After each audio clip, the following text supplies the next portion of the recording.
جو ایک وقت میں پیپلز پارٹی میں بھی رہے ہیں, پھر اس کے بعد وہ تحریک انصاف میں بھی رہے ہیں, وہ نون لیگ کا حصہ ہیں, تو ان کے صاحبزادے راجہ ریاض احمد کے صاحبزادے جو ہیں وہ ان کے مقابلے میں الیکشن کانٹیسٹ کر رہے تھے مسلم لیگ نواز کے ٹکٹ کے اوپر. تو صاحبزادہ احمد رضا جو ہیں ان کو کامیابی ملی, وہ تحریک انصاف کے حمایت یافتہ آزاد امیدوار تھے, اور اب انہوں نے اعلان کیا تو اس کا مطلب وہاں پر بائی الیکشن ہوگا.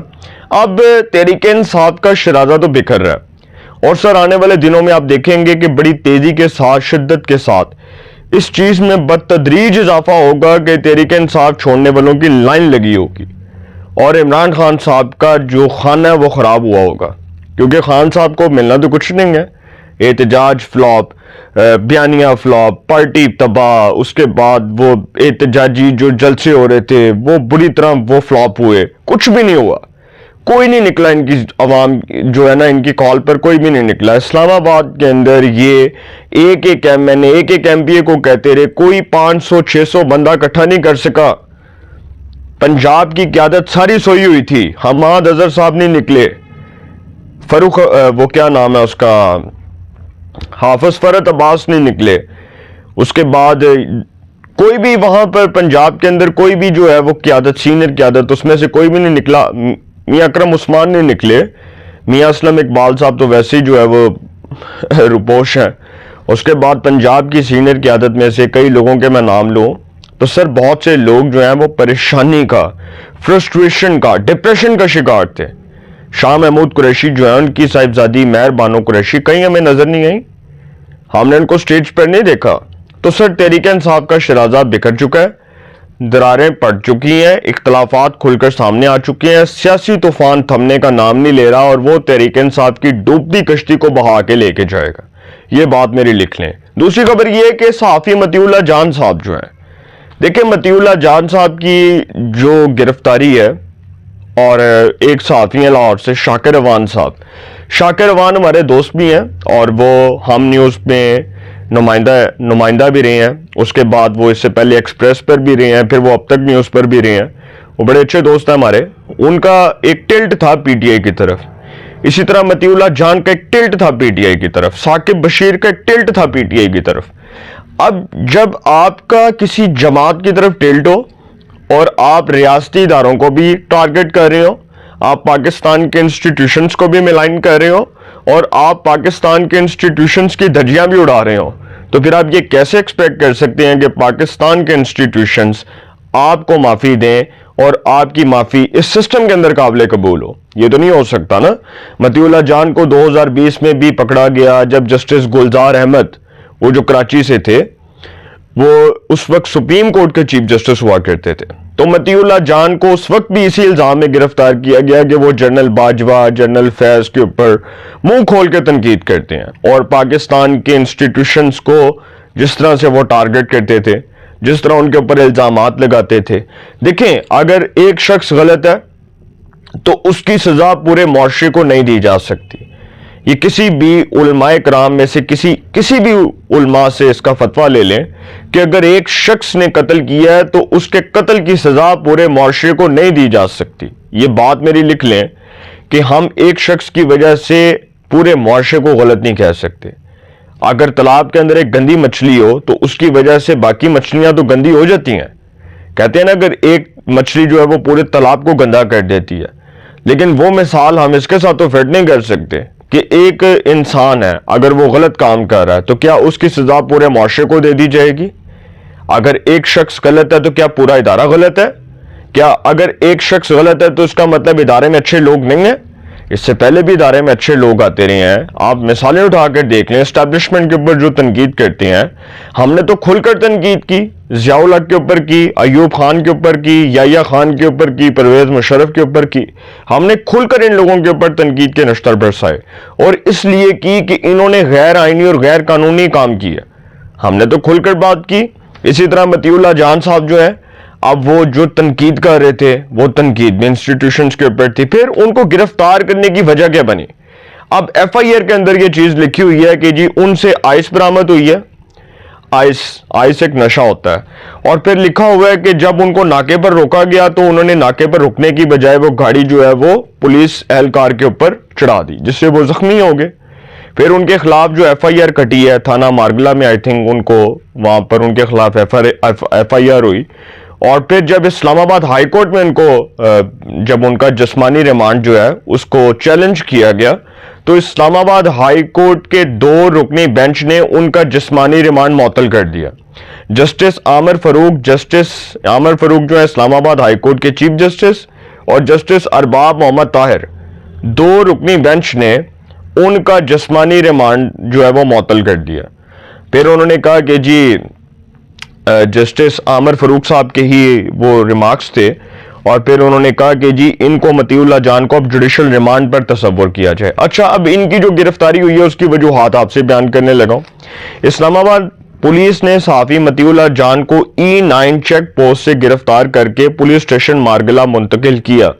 ان کے خلاف مقدمہ بھی درج کیا گیا۔ ایف آئی آر کے مطابق گاڑی رات کو اسلام آباد ناکے پر روکنے کا اشارہ کیا گیا۔ گاڑی کی ٹکر سے ڈیوٹی پر مامور کانسٹیبل مدثر زخمی ہوئے۔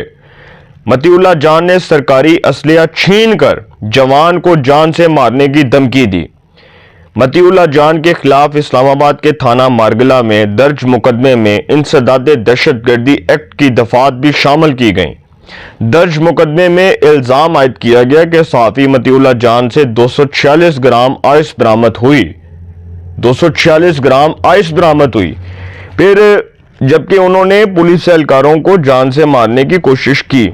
مطیع اللہ جان نے بتایا کہ وہ پی ٹی آئی کے احتجاج میں مارے جانے والے افراد پر سٹوری کر رہے تھے، مطلب وہ پیمز گئے، Pakistan institute of medical sciences گئے، وہاں پر وہ ثاقب بشیر جو نمائندہ خصوصی بھی رہے ہیں، ایکسپریس کے بھی رہے ہیں، پھر وہ بول نیوز میں بھی، آئی تھنک آج کل وہ بول میں ہوتے ہیں، تو ان کے ساتھ وہ گئے وہاں پر، انہوں نے ایک جی سٹوری کرنی تھی، وہ جو بندے تھے وہ جی مرے، کوئی بندہ نہیں مرا سر، یقین کریں کوئی بندہ نہیں مرا، کوئی ایک بندہ بھی ٹارگٹ نہیں ہوا اسلام آباد کے اندر۔ آج بھی میں اپنے صحافتی ذرائع سے آپ کو کنفرم کر کے یہ نیوز دینے کے لیے تیار ہوں کہ اسلام آباد کے اندر کوئی ایک بندہ ٹارگٹ نہیں ہوا۔ یہ پتہ نہیں کون سے لوگ مرے ہیں جن کے بارے میں سٹوری کرنے گئے تھے، مجھے نہیں پتا، اس لیے ان کو گرفتار کیا گیا۔ مطیع اللہ جان نے کہا کہ میں سگریٹ نہیں پیتا، مجھ پر جھوٹا مقدمہ بنایا گیا، میں ڈرتا نہیں، اپنا کام جاری رکھوں گا، اس طرح اداروں کی ساکھ کو تباہ کیا جا رہا ہے۔ انہوں نے بتایا کہ ان کو پیمز کی پارکنگ سے اغوا کیا گیا۔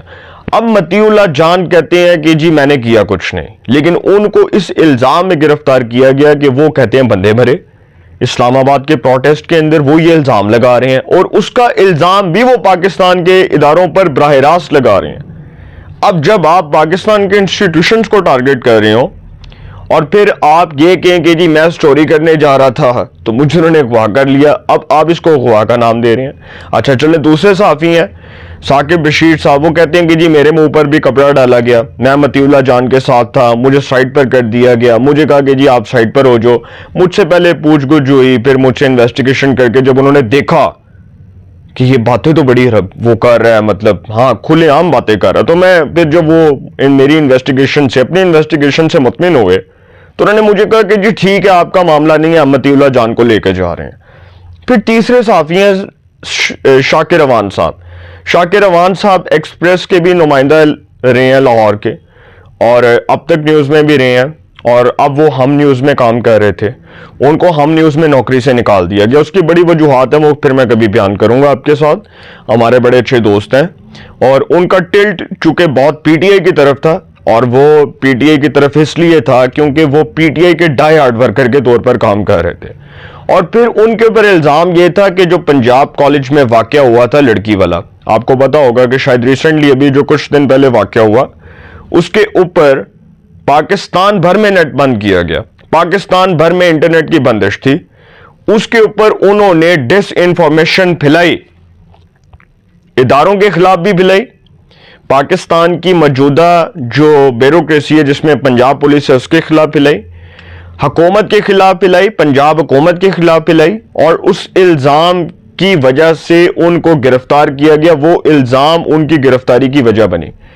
اور وہ یہ کہتے رہے کہ جی پنجاب کالج کی لڑکی، اس کا انسیڈنٹ ہوا، اس کو مار دیا گیا، اس کو فلاں کر دیا گیا، اور وہ پنجاب کالج کی اور دنیا نیوز کی شہرت کو داغدار کرنے کے لیے شاکر روان نے یہ سٹیٹمنٹ دیا، تو شاکر روان کو بھی پکڑ لیا انہوں نے۔ تو سر یہ پہلے ہم کام غلط کریں. میں اپنی صحافتی برادری کے ساتھ ہوں. I am also a journalist. میں بھی ایک پڑھا لکھا جرنلسٹ ہوں اور میں اپنی صحافتی برادری کے ساتھ کھڑا ہوں. میں اس کو کنڈیم کرتا ہوں کہ جو گرفتار ہوئے، لیکن ہم کام غلط کریں اور غلط کام کرنے کے بعد ہم اچھے کام کی توقع رکھیں تو سر یہ جائز نہیں ہے. میرے مثال چلیں میں اپنی دے دیتا ہوں. میرے گھر کے باہر کوئی پتھر مارے اور میں ایک بار برداشت کروں، 2 بار کروں، تیسری بار کروں تو چوتھی بار میں ری ایکشن دوں گا.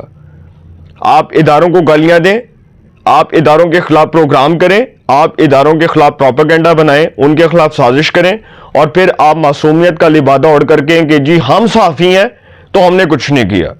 ایسے نہیں ہو سکتا. پاکستان چلنا ہے تو ایک ہی بیانیے پر چلنا ہے کہ پاکستان ترقی، امن اور خوشحالی کا گہوارہ بنے گا.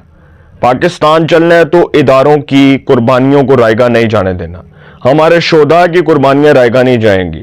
ہماری یہی افواج پاکستان جو ہمارا فخر ہے، جو پوری امت مسلمہ کا فخر ہے، وہ آرمی چیف جو حافظ قرآن ہے، جس جیسا انٹیگریٹی والا آرمی چیف پاکستان کی عدالتی، سیاسی اور جو ہے اسٹیبلشمنٹ کی قیادت کے سامنے، میں سمجھتا ہوں کہ جس نے یہ اعلان کیا، جس نے سب کے سامنے کہا کہ فوج کا سیاست سے کوئی تعلق نہیں ہے، تو سر جو آرمی چیف پاکستان کی 77 سالہ تاریخ میں ایسا آرمی چیف آیا ہو تو اس کے اوپر پوری قوم کو فخر ہوگا، پوری امت مسلمہ کو فخر ہوگا.